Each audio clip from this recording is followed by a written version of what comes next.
In this tutorial, we're gonna learn how to generate an expense in Bexio.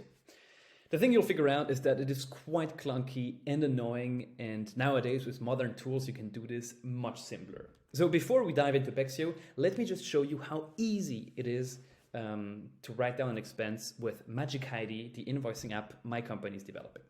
So on the right here we have an invoice we received, and it's time to put it as an expense.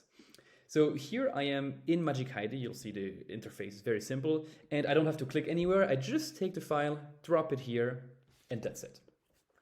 Our AI will now scan the file, figure out what it's about, and automatically pre-fill the date, the amount, and a description. So you just have to confirm it. You can open here to see the file if you want, and you should otherwise just click done, and your expense has been added. So that's how simple it is with modern tools. Let's have a look at Bexio now. So first, you want to go into expenses, purchases and expenses here. Then on this page, let's just close this, you want to click on new expense. So now you have this page, and it's time to write down a title to describe what it is. So if we take this invoice, we actually have to open it to remember what it is about.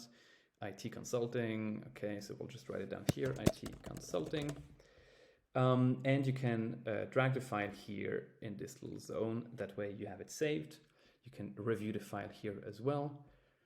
And now the data disappears, so I have to write it again.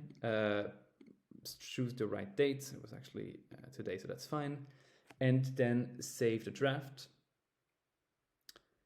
And now it's not saving because, of course, we didn't add the amount. That has to be added manually as well. So here we have the added amount, and now we save the expense.